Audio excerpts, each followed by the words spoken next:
brothers and sisters, it's Athena, and welcome to another magical forest. I'm far, far away from home, and a few plane rides away, and finishing up my journey here soon. Talk about magical. I was making a video just a minute ago, and three horses, well, people riding horses came by, and it was so beautiful and so peaceful. This is an interesting place, and right here I can hear distant waterfalls, the sounds of the softly falling leaves hitting the ground, the beautiful textures and colors and shapes. I mean, in the sun streaming through the treetops. It's really extraordinary. And obviously I'm warm enough right now to be wearing a t-shirt, so I like that. It's really spectacular, and I hope you're enjoying this limited scenery. I wanted to talk to you about your story, the words that you speak to others and to yourself are of the utmost importance in your healing process. I really can't overemphasize how vital and imperative it is for you to watch your language, young lady, young man. Watch what you're saying. Pay attention. Stop and listen and catch yourself. I want you, for at least a 24-hour period, this is a challenge now I'm giving you, to slow down and make an intention. Verbalize the intention. I intend to listen to the words that I speak and the story that I tell to others and to myself. Now, if you're not verbally speaking words to yourself, obviously it's your thoughts, your inner speak, okay? So, as I mentioned, I'm on a journey far, far away from home. A solo journey, of course. I love it. I love it. And, you know, for one reason or another, I don't know, people do talk to me about their health and initiate conversation, and I don't initiate it that often, but maybe it's energetically. They know something subconsciously that I might be able to understand or relate or help in some way. Who knows? But the bottom line is I do get privy to a lot of personal information, and I take that very serious and a sacred honor to receive that as my calling of service in assisting others with their health.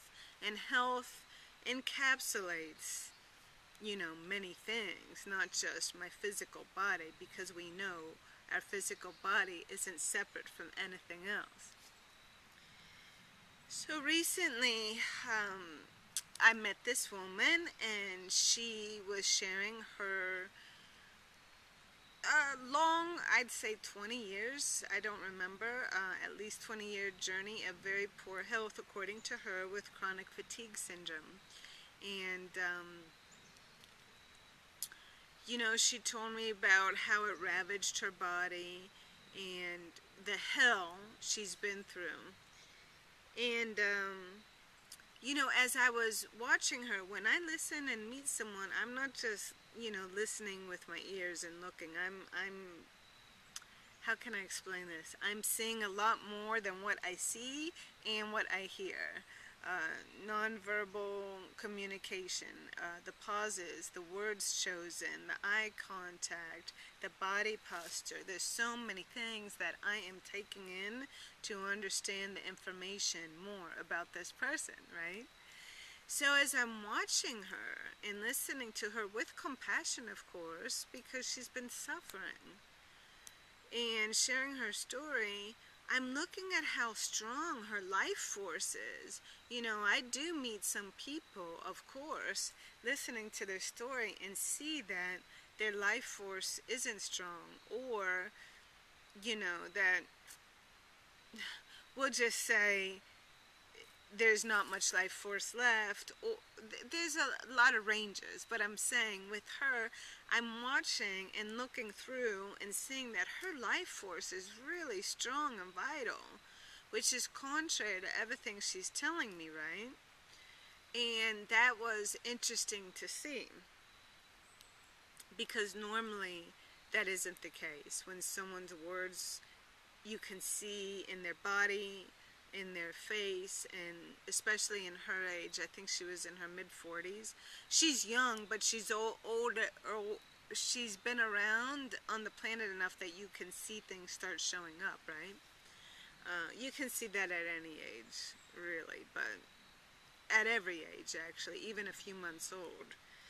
So let me get to the point. The point is this: she spoke 6 fatal words that are going to keep her in Hellville, in Doomsville.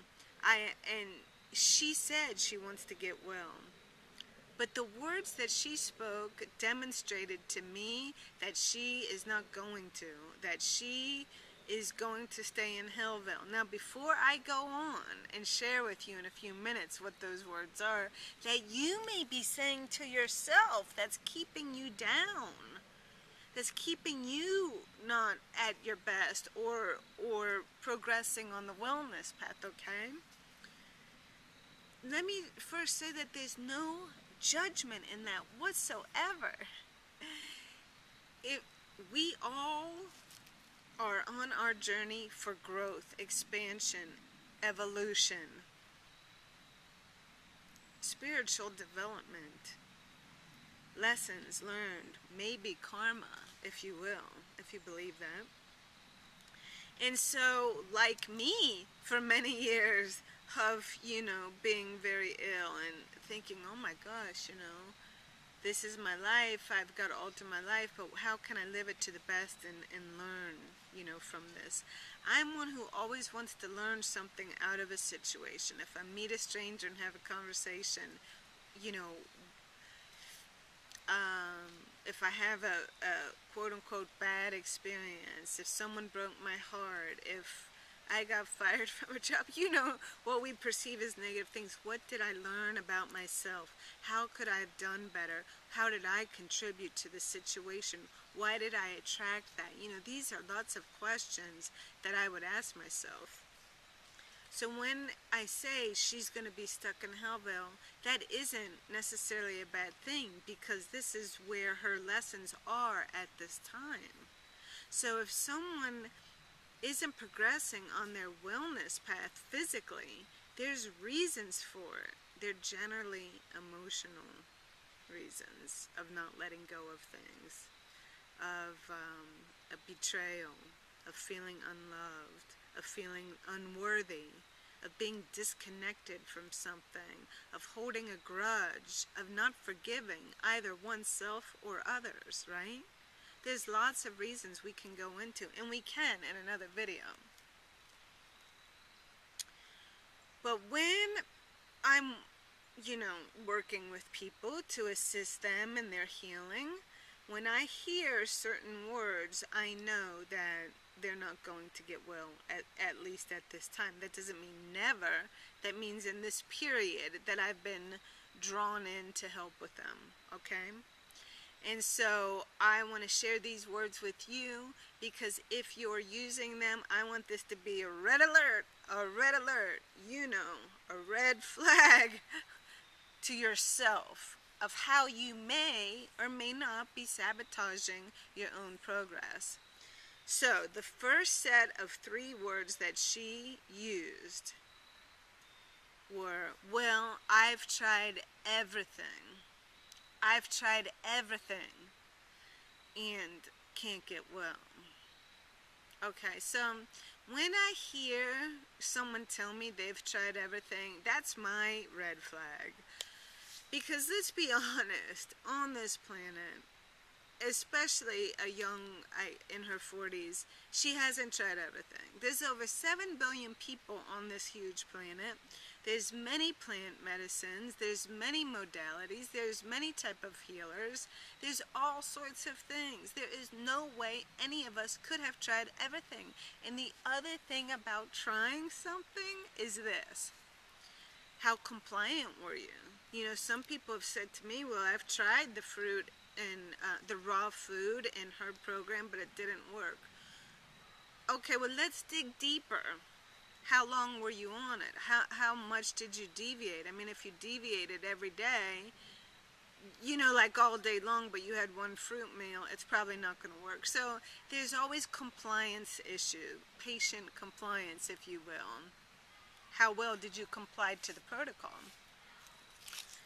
But, so there's that, and then the emotional, spiritual, mental constructs that keep us down. I actually think there's people coming through. Oh good, they're going that way. Sorry about that. That was a weird bicyclist coming through here. So, where was I? Oh, can you see my camera? I see it. Is there any way, I'm in a video, that you could go around it? Yeah, absolutely. Thank you. Sorry, folks. No, you're fine. That's fun. Was that funny? This is life. Interruptions and distractions. And since, you know, we'll just keep rolling, okay? So anyway, so that's the first set of doomsday words that are going to keep her in Hellville, is I've tried everything. As I just said, you know, there's that issue of, well, you know, have you tried, and when you say you try, how long were you compliant? How well were you compliant?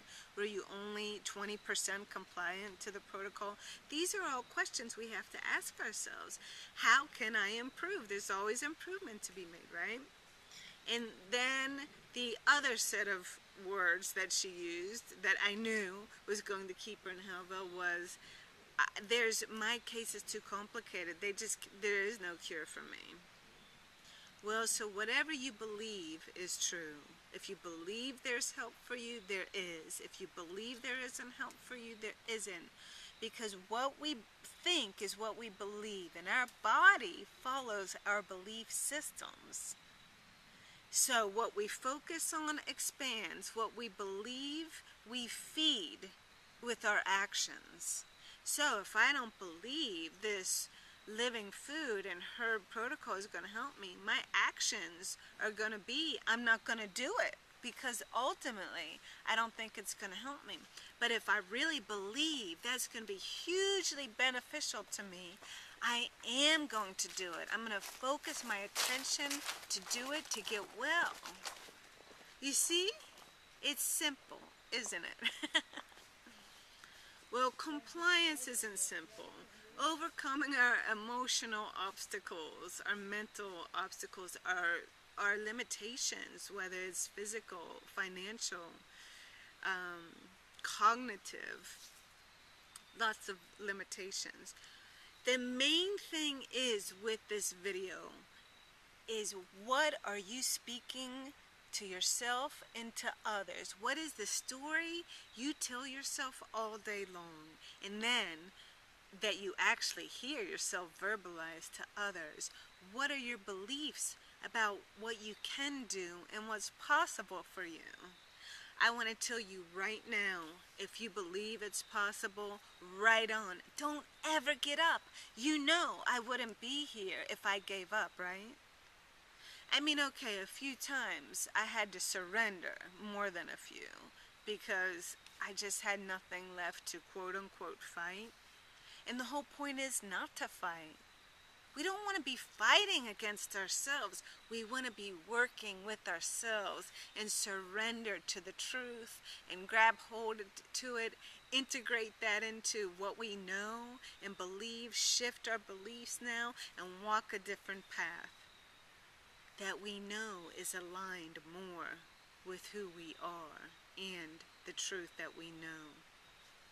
So So what do you believe? What are you saying? Are you giving up? And giving up looks like, I've tried everything, there is no cure, I'm a special case. I don't believe that. I do believe for over 90% of people there is hope. I also believe sometimes, depending on where we're at in our life, everything on this planet has an expiration date. Like these leaves that were once green, that dropped from the tree. Their life on the tree has an expiration date, as we all do. And that's not a failure. It's just the cycle of life. But for the majority of us, there is hope, there is truth, there is regeneration, there is restoration of health. So, if you catch yourself in that 24-hour trial period of some words that are working against you, that are negative, that are keeping you down, and this can be in any aspect of your life, right? We are holistic people. One is not separate from the other. This arm isn't separate. It's one organism. We are. So, then, what you do is start crafting, start creating, start writing a new story of what you really want the outcome to be. And then you take the actions toward that outcome, step by step, hour by hour, day by day. Days turn into weeks, weeks turn into months. A year from now, you're going to be in a much better place. Got it? Don't ever give up. The world needs you. The world needs you. Please don't.